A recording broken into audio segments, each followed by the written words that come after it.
Good morning. It's 9:06 on the 11th of March, 2022 in Beijing. Tonight we have with us, of course, our regular host, Jen, in the US in the evening there. And we have Zhao, a good friend of ours, who's also joining us tonight to talk about the news of the week. So welcome, Zhao. Welcome, Jen. Great to have you guys. Hello, everyone. Hello. Okay. So news of the week.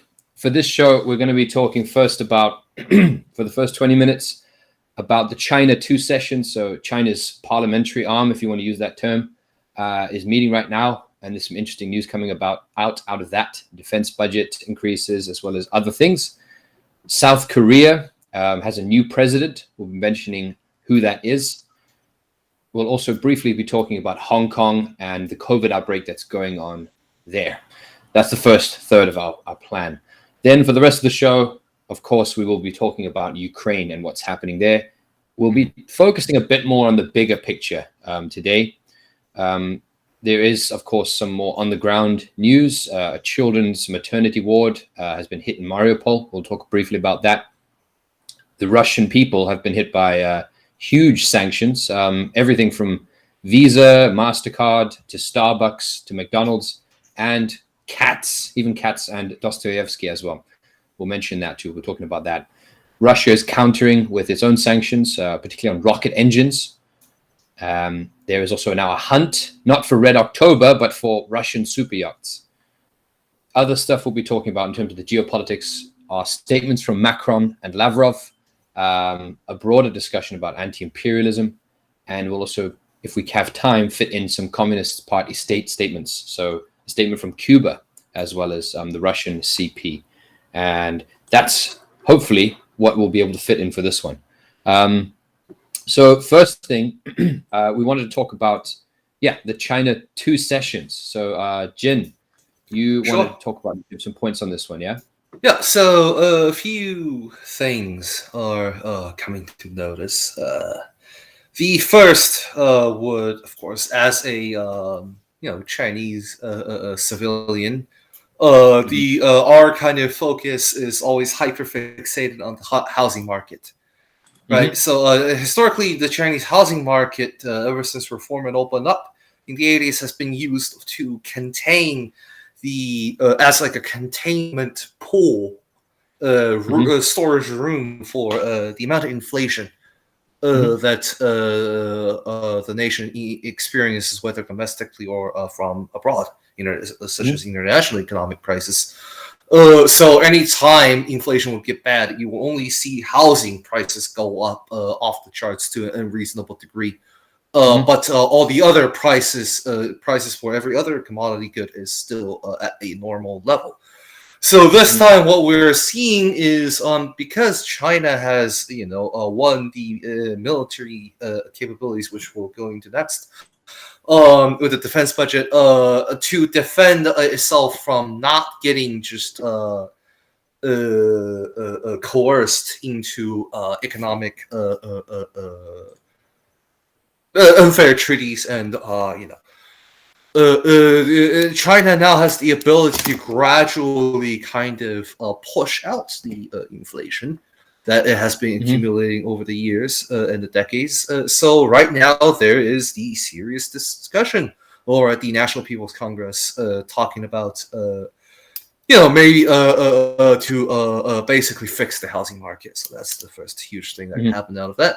And that couldn't have been done without, of course, discussing the increase of military budget, right? And that has a context, we've referred to a few times here on the show now that the beginning January 1st of 2021, last year, our President Xi Jinping talked about that the world is entering an age of orderlessness and social Darwinism, but China still needs to develop for its own sake and for the sake of humanity, for stuff like theoretical science and whatnot.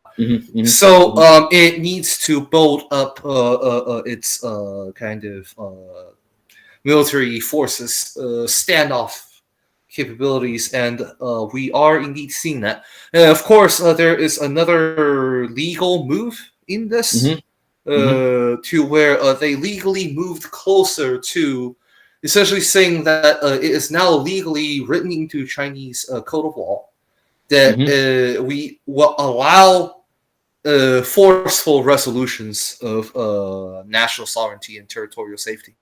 So that, of course, brings in Taiwan and Diaoyu/Senkaku Island, Guam, and all those, and American nuclear submarines and all those shenanigans, right? The not saying that China immediately will, but just saying that now China legally has both the armed and peaceful options for that. And that's also why we see the increasing military budget. So that's the biggest news that came out of that. The biggest news, right? I mean, yeah, it's a huge session. I mean, it is the legislative body. They've passed laws on environmental stuff, economic stuff. Like you said, the housing markets are evergrande in relation to that housing crash. But yeah, on the defense budget, I mean, this is from this diagram here is from the Global Times.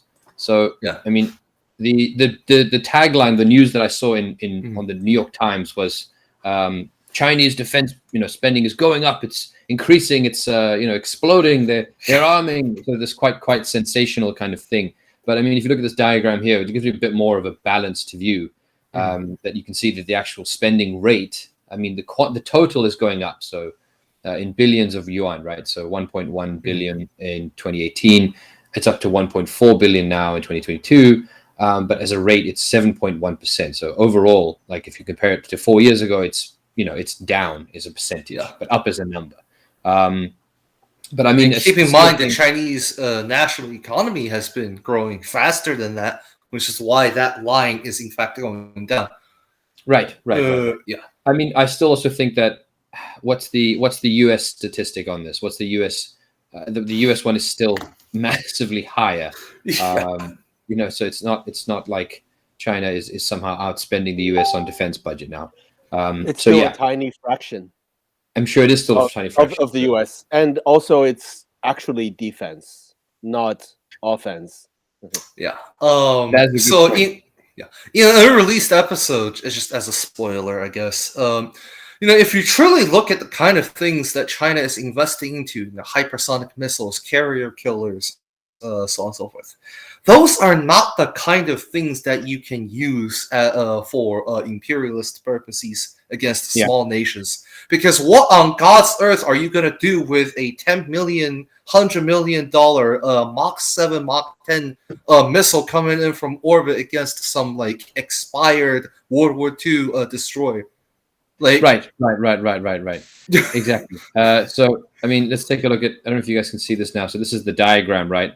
Of comparing, the defense budget. So over here in the red, so this is, what year is this? This is 2021. Okay, so a year old maybe, but still, I don't think things have changed massively. Oh, God. This is the US budget here on the right, the big red thing, $778 billion. China is that blue one at the top, which, I mean, it's only, a third of the budget. Everyone else is in there. Russia, I mean, also look at Russia. My God, I mean, come on. If we really wanted to, there's a running meme in China, and I think we should move on to the next topic soon. But if we were looking at nuclear, ICBM and aircraft carrier per capita, China is an underdeveloped nation that is far behind. Right, if we were to go by that logic, but that's just a joke. I'm just kidding. Yeah, it's because the U.S. economy is so much centered on the military-industrial complex that has shaped China's overall strategy, geostrategic positioning, and long-term plans to focus on peace, on cooperation, and away from war. And as time is on our side, on the Marxist side. So, which makes this current things unfolding really interesting in terms of the Chinese Communist Party. But let's not get up. Sorry, I'm getting ahead of schedule. Sure. It's all good. Yeah, that's fine. It's fine. Okay. Yeah, I think China, the two session stuff. We'll come back to this, like Zhao was saying. We're going to go ahead on ourselves. Yeah. Let's just briefly mention the South Korean president. So we're going to come back to the geopolitics. Oh dear. So who is this South Korean person that's been elected? I need to. I'll share it up now. So I believe you know a bit about this, Jen. Yeah. I unfortunately don't know the English name. I only know the Chinese name. But anyways, this guy, Yoon Suk Yeol. Yoon Suk. Anyways, the new elected president won by very narrow margins in like voting counts, like barely by like 3%, I think. The current opposition guy could have totally asked for a recount because that's within statistical error, but he didn't. So that shows us where the ruling class consensus of South Korea is. So, well, what is it, you might ask? Well, the guy is immediately made a phone call to Biden. And on the call, it was like 1 hour long, right? On the call, they said, okay, in regards to South Korea and U.S., they said it should be a close military cooperation for defense and defend freedom and all that.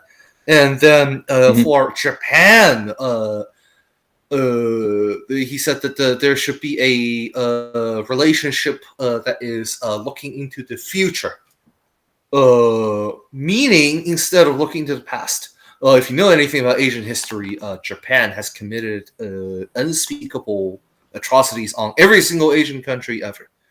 And South Korea was one of the Korean Peninsula. Korea is one of the victims. And even in South Korea, where the government is led by capitalists and reactionaries, the people of the territory still hasn't forgotten the pains of literally their parents and or grandparents.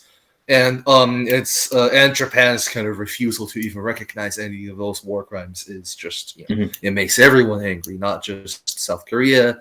This includes like every other Asian country as well. Well, so what does that mean? Well, it's about looking into the future. So basically, this guy is saying, well, let's forget about the past. Let's forget that ever happened. And let's just form Asiannato against China and DPRK.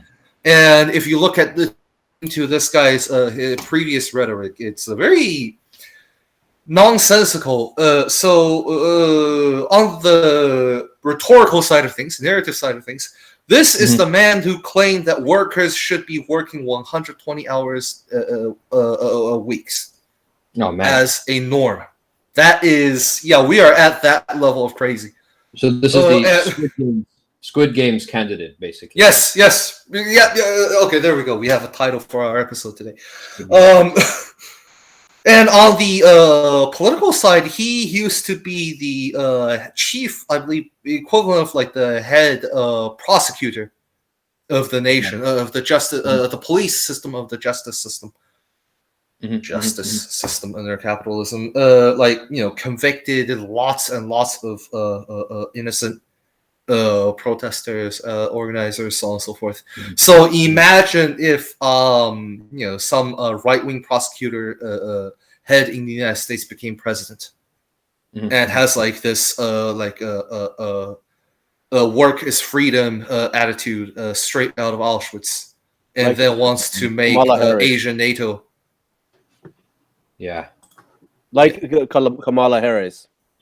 Yeah, I was going to invoke that. This is where we're at. This is the people of South Korea have chosen their president, apparently. So, that's what we got now. Sure. I mean, just to throw in some stuff that the New York Times has described as, I think you've summed it up in more detail than I have, than I will. But a conservative candidate that is trying to ride strategic ambiguity between its biggest trading partner, China, and its strategic military partner, the U.S., which, based on how the awfully nice way to put it. Right, I think that's a very difficult horse to ride. You can't necessarily keep both of those horses happy. And I have a feeling that it'll be easier to keep the Chinese horse, quote unquote, happy, rather than the American one. The American one will probably demand more and more things as its position is weakened. Yes. I love that, James. Yeah, Okay. Oh, the that's developments of these countries, in these directions, Mhm. not only South Korea but many other Yeah. former Yeah. sort of ruled by fascist dictatorship countries. It just depends on it. It's built on so much historical amnesia and so much Yeah. false understanding of their own history of the 20th century. Mhm. Um, yeah, it's just been paved over by liberal capitalist bourgeois propaganda so much. I've talked to many South Korean people who Mhm. are just completely, Oh yeah. you talk about the Gwangju massacre, in Yeah. which the Yeah. military dictatorship killed by the most conservative estimate 2,000 students by machine gun Yeah. fire in 1980. yeah. Hardly anyone outside of Korea and that region knows about it. Yeah. No one outside, no one in the West knows anything about it, and they themselves just sort of repress this memory and kind of I don't know how they deal with it. There's so much Well, trauma. There's so much unprocessed. yeah, I can describe to you the mechanical process of what seems to be how they're dealing with it, which is that the student activists from that generation is inherently left-leaning, right? So they were 20 years old around the 1980s. So they are the people that are in power, in position, either in finance or in as a capitalist or as bureaucrats, like politicians right now as we speak. So those same quote unquote left wing students from back in the day, because they don't stick to theory and dialectical historical materialism, so there is no consistency. As they themselves are rise up in the hierarchy, they lost their class position. They are now just fully bourgeois. And so, like the reason that this new president elect has won the election is because the fact that the young Korean people, South Korean people, have seen both like the oppression, but then the hypocrisy of the left in South Korea. And so they are literally in a situation of we would rather choose anything but what we had. Very much a Trump situation. And it is so like they have in their consciousness, from what I can tell, is that they look at things instead of from class, they look at it as generations. They just see that human beings will, as they age, will inevitably become evil and old people bad. That's how they're dealing with this right now.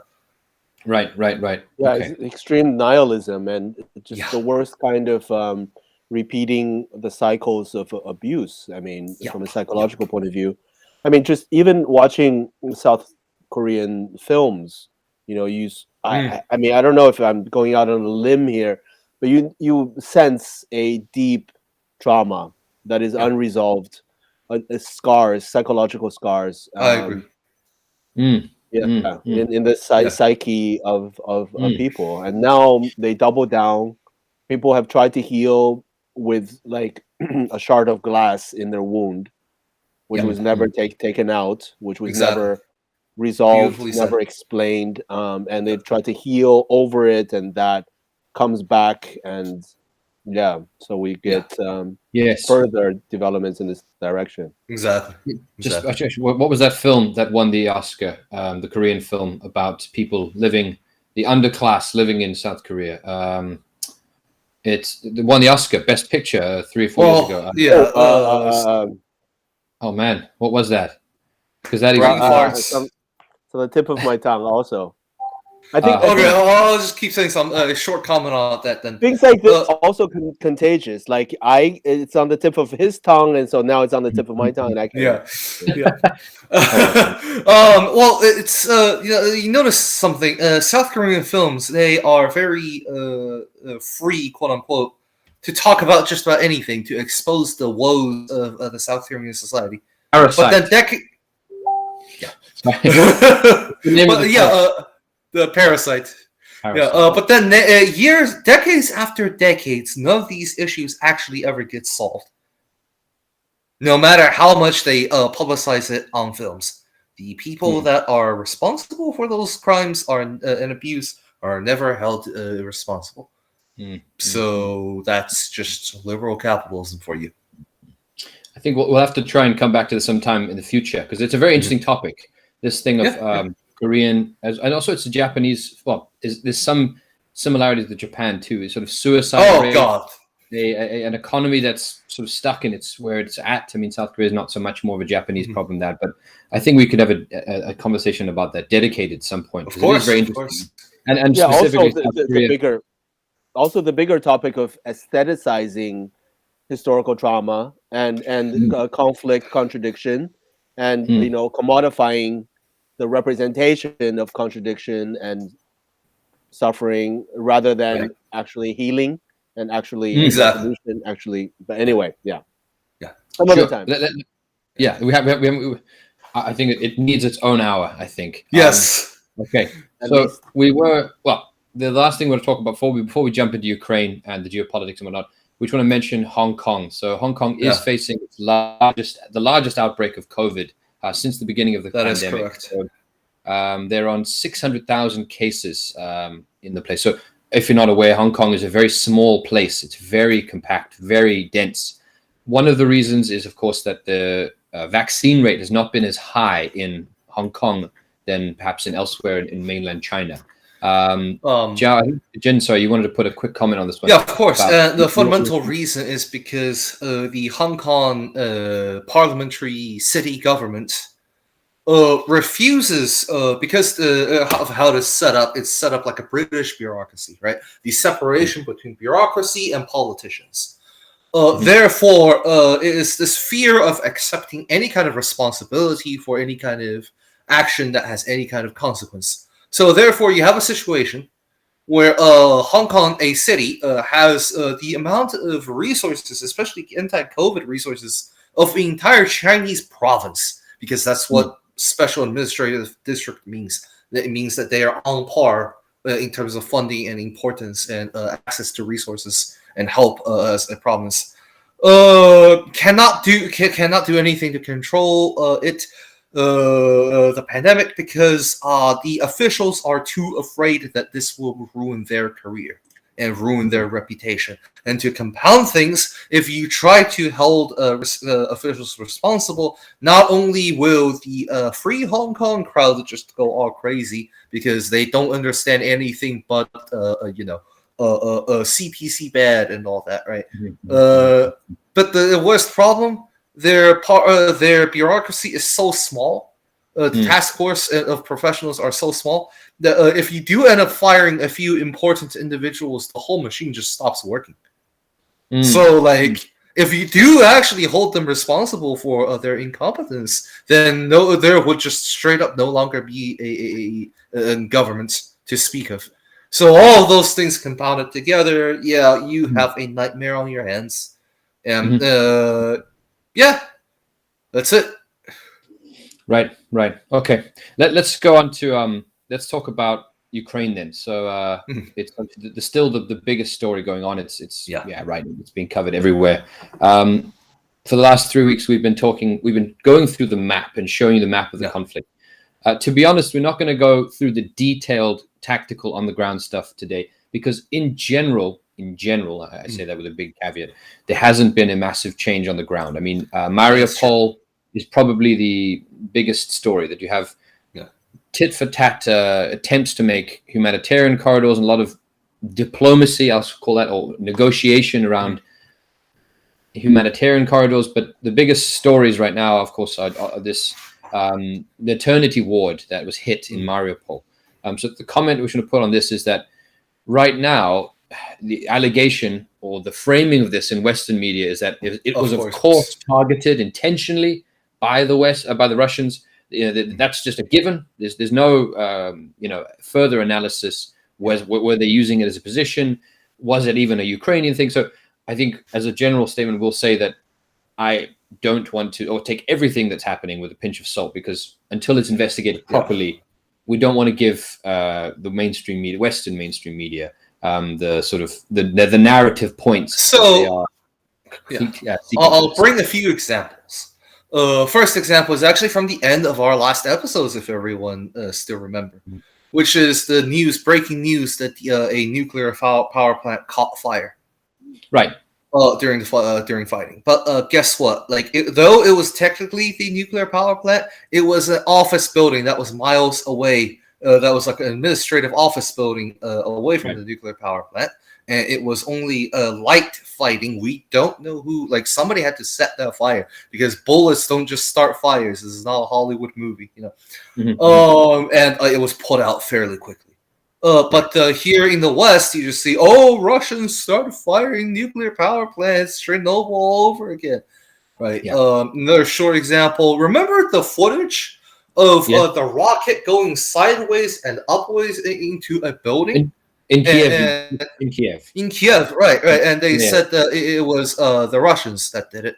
Well, we've actually found out after I consulted some, military enthusiasts / experts in China. They said that this was most likely a Ukrainian BUK long-range anti-missile anti-aircraft system that has been placed into the middle of urban Kiev as a kind of using civilians as a meat shield move. Right. But when Russian aircrafts were flying over, the missile locked on to the aircraft, but the aircraft was long gone.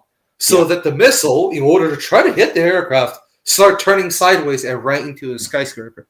That's what that was. Right. And they blame it on, Russian artillery. No, that was not. Sure. Not only Chinese analysts. I mean, the same thing. It's ground-to-air missile, and then it was friendly fire.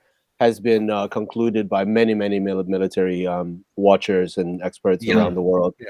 But I mean, it's a repeat of the Iraq War when Assad was winning. He was absolutely winning, and then all of a sudden, he decided to supposedly unleash chemical weapons for no reason. Right. Because anybody who is disobedient of the U.S. empire has to be an insane psycho who just does things that are irrational for their own strategy, for their own military tactics. That is completely absurd. In this case, also, Russia, has been going into this war with kid gloves. That's why it's been taking so long. They've been using people like Scott Ritter, the former UN weapons inspector, has repeatedly described the Russian forces as tiptoeing into Ukraine because it's a completely different style of invasion, if we want to call it that, mission, which seeks to protect civilians and as well as the not military, as got the government structure to keep it intact, so that as soon as the conflict is over, the country will go back to order and everything will start functioning immediately, which is the opposite of the U.S. tactic of destroying everything, burn every man, woman, and child, destroy infrastructure, destroy the government. There's two things that I want to add to your point, John. Just let me finish. Go ahead, John. So in this context, it is absolutely makes no sense for them to cause a nuclear problem. That is going that is going to fly over into Russia. Anyway, go on. Yeah, sure. Go ahead. So to just further to add to support your point, John. There's first of all, what we've been seeing is so due to how the weather works, you plant farms you farm in the spring, and then you reap your crops yields in the fall, autumn, right? Well, Ukraine and Russia together are the two biggest bread baskets that consists of, like, I believe it's like anywhere from like 20% to 40% of like wheat, barley, and corn production of the world. that has been put on hold due to the war. We are expecting an international food shortage and rising food prices for the third world, global south, which is going to look very ugly by this year, because later this year, because the people that were supposed to be doing the farming were called to war or were under martial law because war. Yeah. So that's the first thing. So imagine if, for a minute, Russia unleashed all of its firepower and were out for destruction of Ukrainian human lives, civilian or conscripts. You would be destroying the food supply of the world. I mean, even from a purely statistical perspective, that is an insanely stupid thing to do, an insanely inhumane thing to do. So the fact that they haven't done that next year, which the war will probably be over in a few months, means that they will resume production next year, which is a good thing for all of the world. So that's the first point. Right. Second point, which is on the the geopolitics of this event, is the consequences is absolutely huge. It's the most important event in the 21st century, bigger than 9/11 by far. Why? Well, we're seeing the competing kind of imperialism of the United States and the EU. So the United States is trying to hold EU as hostage by damaging European sovereignty to say, oh, you pay all the consequences for let's act tough on Russia, whilst I sit back and reap all the rewards and let all the money come to me. So what that does then is that Macron, the French president, gave this open speech that is very rarely covered in English media. Right. That the Russian people needs to be respected, and Russia deserves dignity. So immediately, this is. Let me explain to people who don't understand the significance of this. Respect, especially the word dignity in diplomatic terms, is a technical term that has never been used ever since the 19th century. Back when, dignity is something that major imperialist powers talked about back, colonial imperialist, whatever, national powers talked about back in the Napoleonic and the Tsarist days, for God's sake. I mean, yeah. But then, what does this entail? This entails so many things. Zhao, if you have, I want to hear if you have any thoughts on this. Well, first of all, it's absolutely insane that Emmanuel Macron is one of the only sane people that is speaking a little bit of sense in all of Europe. But yes, absolutely. I mean, Slavs don't deserve dignity. Slavs have no, legitimate security concerns. I mean, right. I think what we are seeing is not only imperialism, but it is actually 1,000 years old anti-Slav racism. Yeah, rolled up with imperialism, rolled up with 20th century contradictions between the Soviet Union and the West. That all of these European liberals, I mean, people around me, people I know, it's absolutely insane, are just passionately following Washington's demands for them to chant against Russia, for them to hate Putin, and for them to just take this one-sided. It's absolutely insane. Yeah, I heard from a West Point Military Academy podcast from weeks ago, I guess at this point a month ago, that there was this one woman higher up from the German military diplomatic kind of bureaucracy saying on the podcast that basically in Germany, Germany should be a U.S. lapdog and act as tough on Russia as it could. But there is two problems. There is the absolute pacifist liberals, the Greens, and then there is something, excuse my German, that she calls the Putin Fetisch. Basically, like Putin fetishists. That like anybody who's trying to speak sense in this current situation is a Putin fetishist. That's Okay. like I just want to ask you on it because you're in Germany and all. Yeah, I mean that is absolutely the consensus.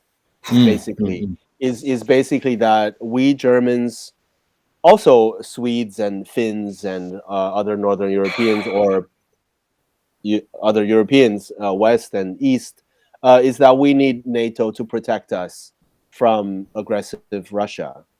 And we need the U.S. military bases, that we need them. They're our friends to protect us from the evil Russians who have never done anything to harm us, who has liberated us from the Nazis at enormous cost to itself, who today only wants to provide us with energy and trade with us and do business, and so that we can all prosper and collaborate and cooperate. But they're going to invade us at any time, and we need NATO to protect us. That is absolutely the normal. And anybody who says anything else is, of course, Kremlin. I was going to ask about this. I was going to ask you what is the general sentiment towards NATO in Germany? But I feel like unless you have anything to add, I feel like you've already answered that question. Let's talk about. I want to talk about these sanctions and counter-sanctions. And when I say sanctions, there's the official level stuff. So there's the big stuff, right? Oil. I would like to add one point just to foreshadow a little. Okay. And then it's still going to be relevant after the sanction discussion, which is that the Russia's kind of toning down of its firepower is a part of this peace approach, to try to not be too much of a security concern for NATO. Actually, that's already what it was doing, and we can get into details later. I just want to get that out of the way. Sure. Yeah. I mean, Putin waiting for 8 years while people are slaughtered in the Donbass region, without making any moves. Hoping to solve these issues through diplomacy, through negotiations, time after time, after the other side has proven to be utter liars and utter incapable of respecting agreements. I mean, the Minsk agreement already was agreed upon by NATO, by the EU, by Ukraine. Which said that all the violence should stop in the Donbass region against Russian Ukrainians, and that Ukraine should be neutral.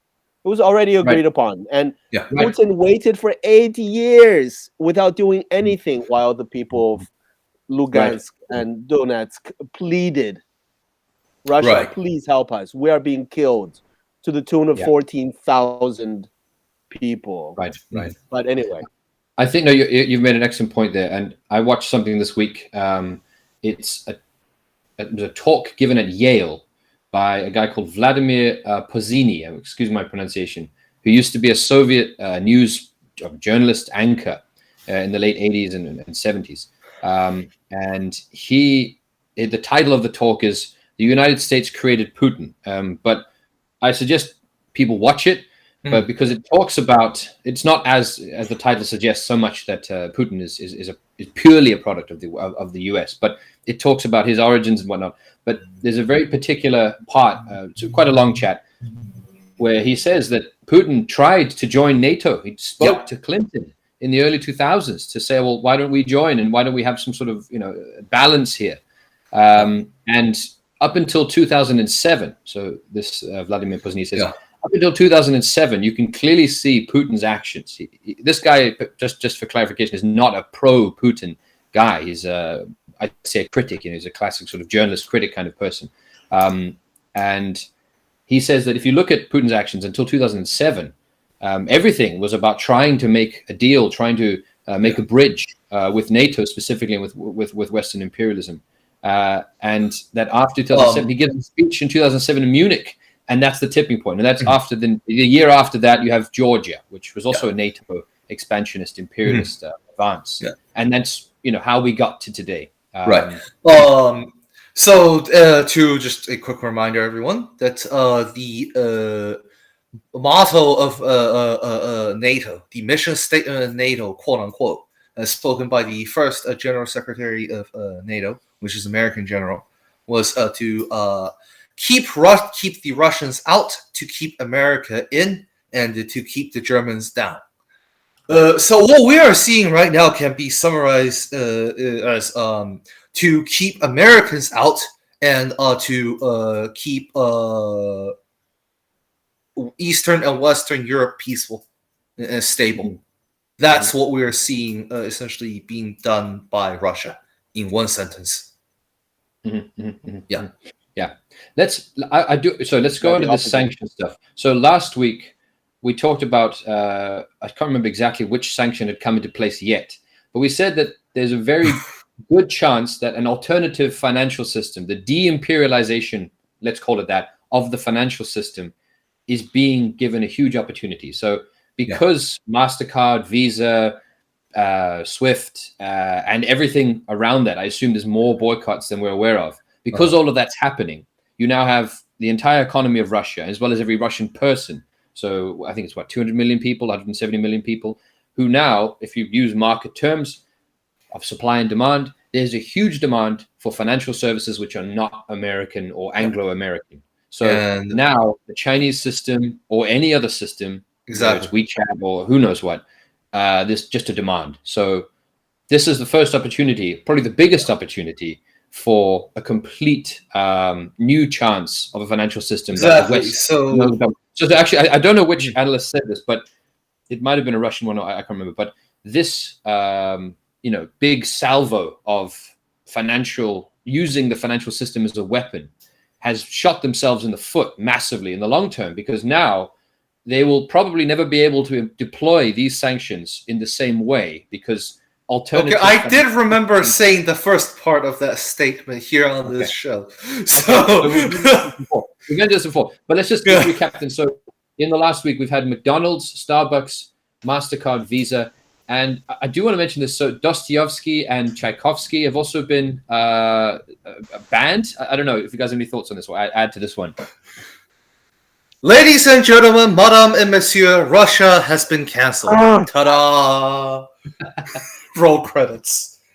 Fucking hell. It is pure hubris that the West, Europe, and the North American allies estimation of their own economic as well as military power has almost no longer any relation to reality. They think in terms of they think it's still the 19th century, where they can just order people around and press a button and make a economy collapse on the other side of the world. And all of these sanctions are, financial analysts estimate about 6 months Russia will suffer. It will be hard. It will be difficult, and they will start recovering in pretty drastically, pretty rapidly after about 6 months. None of these sanctions really, the technology, they will be just using superior Xiaomi and Huawei phones and develop their own smartphone companies. In terms of the technology part, so SWIFT, of course, they will just join the much bigger Chinese systems. Anyway, the Union Pay and stuff. So and speaking all of this way, just one more tiny thing. Mhm. All of this means like the Europeans dropping, a ton brick on their own feet. Yes. Just I mean, they will not be able to recover from this decoupling nearly as well as Russia and will in For sure. the rising Eastern Bloc. For sure. It's just the fun metaphor. It's not. It's less like cutting off your nose to spite your face, but rather more like locking yourself out of the house to punish your enemy who is comfortable and warm sitting on the sofa playing his PS3 or 4. Right. Which one are we on now? Five now. Five. Five, right. but then I don't have the money for I'm that, out so of I the try loop. not to think about it. Way out of the loop. All right. Yeah. So speaking of technological sanctions, like, oh my gosh, three things. Right. CERN, the international physics, theoretical physics establishment in Geneva, Switzerland. Yeah. Large Huge Hadron Particle Colliders, Yeah. has basically said that say no to Russian science. Which, I mean, good luck. Like all the formulas and the sciences that you use, is Slavic surnames. I'm sure the periodic table isn't that Russian? Yeah. So it gets better. Russia has decided to counter-sanction the West in the form of space rockets. Basically, if you guys didn't know, and this is partly where the Apollo landing conspiracy comes from, which is that the United States still it relies on Russian technology to do anything space-related, especially when it comes to space stations. When a rocket propels a capsule upward, the capsule to then have to lock with the chambers on the other side of the space station to then become one larger module. That's all Russian technology. The United States has never had that. And good luck SpaceX trying to develop that. Even if it has magical technology, it's still going to take a year to put all that together. But whilst American astronauts on ISS is freaking out because to go with the locking yourself out of the house analogy. Mm-hmm. At this point, if Russians really wanted to be petty, they could just take whilst the American astronaut is going to get food or going to do something to just lock them out of the air chamber. And refuse to send help. And of course, Russia is, they're not that petty, so it's probably not going to see it. But in principle, that could work. I'm just saying. And of course, the mutual sanctions from both sides, we're seeing lots of nonsense right now. Europe shooting itself in the foot. How so? Well, as Europe is and the West is just restricting Russian flight, commercial airline flight or any kind of flight, right? Yeah. Well, and there is this total sanction. Well, billions, hundreds of billions of dollars of worth of commercial airline jets that are in Russia are now stuck in Russia. Right. And since the West has cut itself off from being able to do any kind of business transaction, including receiving payments from Russia, Russia, even if it wanted to pay that money to buy those jets, it doesn't have a way to do that.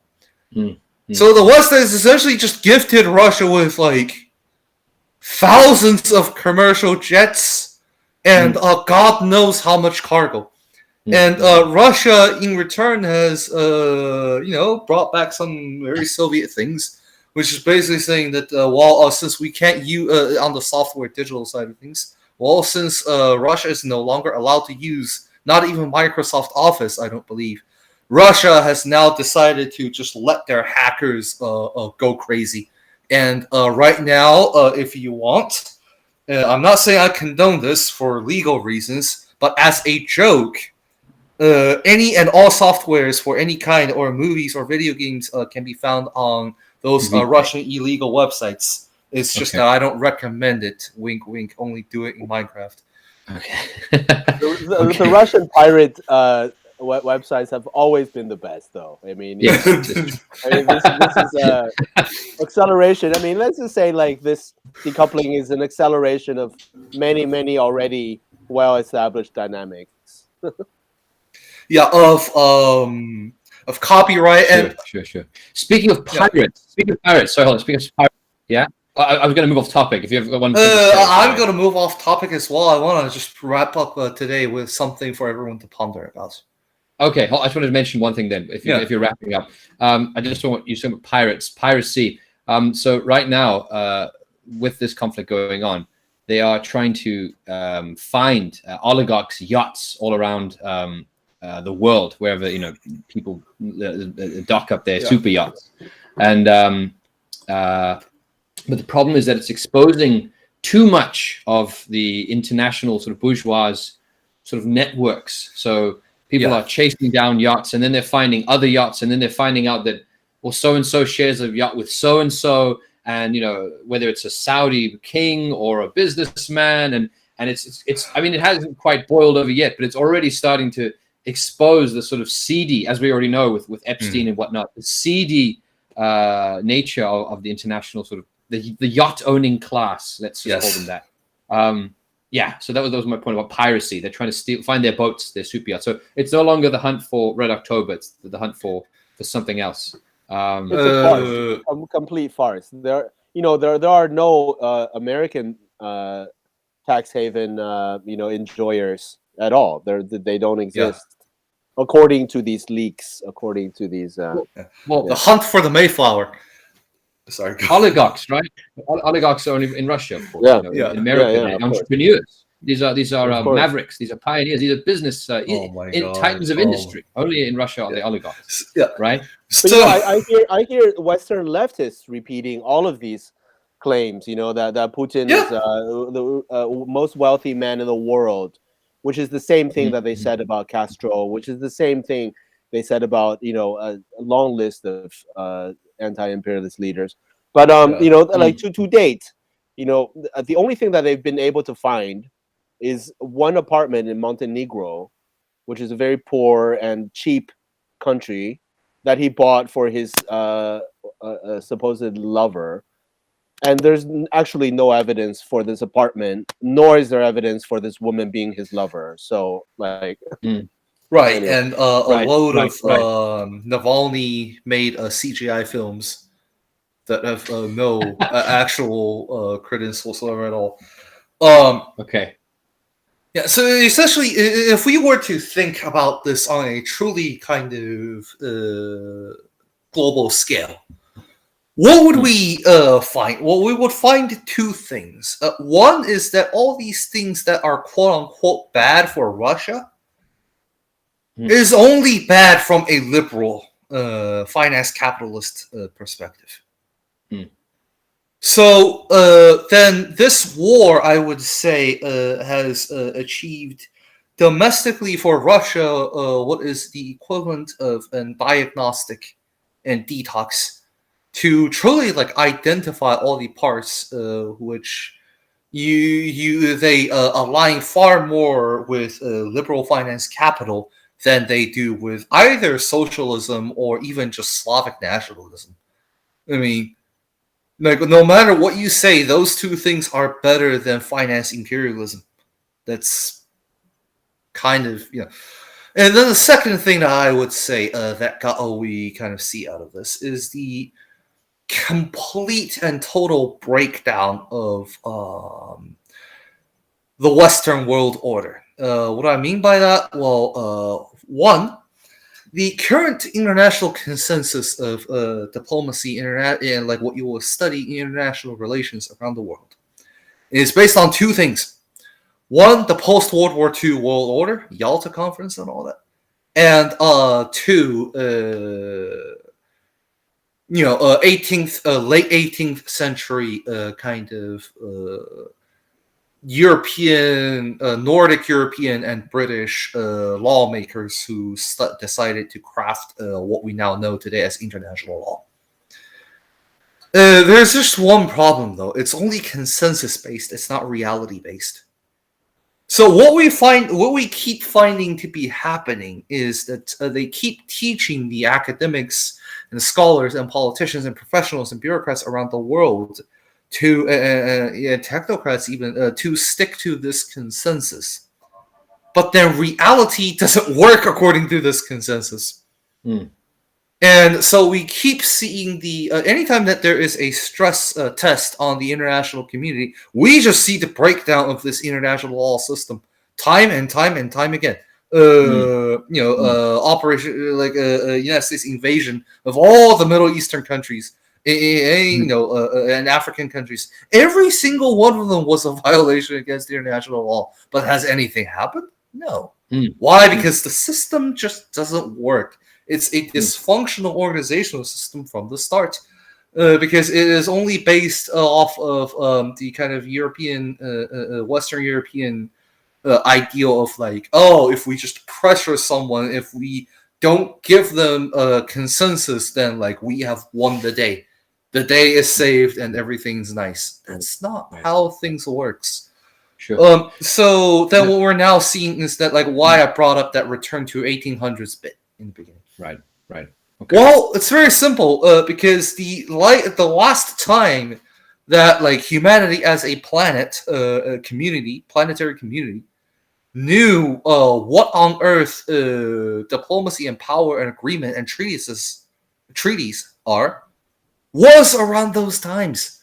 So what we're now seeing is that any country that has some form of political tradition is like reverting back to their own political tradition. Case in point, Emmanuel Macron. That's a full-on imperialist country, imperialist politician, but it had an 19th century political tradition to pull from, and it understands what is going on. Whereas we look at the United States and Biden, I do not know how many bottles of heart attack pills he has read through, but yeah. Okay. The newer quote-unquote nations that are really just stooges finance capital really doesn't have a way to deal with that. Right. Okay. Zhao, any closing remarks? I'm going to finish with a quote from the grandma from the Cuban Communist Party's comments on this. But if you have any final thoughts, Zhao, to add before we close? Well, I mean, there's too much to say. So I think we can wait until next time. We can save some things. We can have a long contribution. Okay, cool. I'm going to close with this one here, and then we'll wrap it up. So this is from Grandma, the official voice of the Communist Party of Cuba Central Committee, and this is from March 10th. It's a short piece. I'll read it to you. So Cuba advocates. Sorry, 1 second. Not that one. This is from the 10th still. Beyond the conflict in Ukraine. Okay, beyond the events that led to the current fighting, what we are seeing once again is a war in which the casualties are suffered in countries labeled as peripheral by world powers. We are living in the last battle of the capitalist West, struggling to sustain the world hegemony it has maintained since its colonial conquest of Asia, Africa, and the New World. We are seeing the emergence of other powers, unwilling to accept this imposed order. A majority of the world, with a colonial past, is pushing for a planet that is not the battlefield for wars started by others. This is a very dangerous moment for humanity. We have been in an unnamed Third World War for a long time. We face an historical watershed, one that will determine what comes next. We must overcome the current state of affairs, a unipolar reality based on US extortion and that of its allies, obliging the rest to accept their domination, a situation that is simply unsustainable and suicidal for all.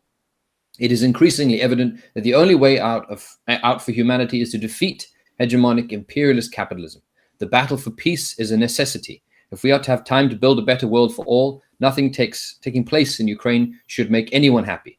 Beyond the events that led to the current fighting, what we see once again is a war in which the casualties are suffered in countries labeled as peripheral by world powers. In the Western capitalist hegemonic world, every act of war is portrayed in isolation and not in conjunction with others. The division of Yugoslavia, the cessation of Kosovo, Iraq, Afghanistan, ISIS, Syria, Pakistan, Palestine, Libya, and Yemen all have something in common. The US and NATO. For each of these events, the ideological machinery of NATO imperialism created a narrative where the culprit, the aggressor, was someone else. Let us not deceive ourselves without justifying aggression that could have been avoided. And I'm convinced that the current war was avoidable. This latest episode is one more in imperial NATO efforts to detain the loss of hegemony in a world that is increasingly ungovernable.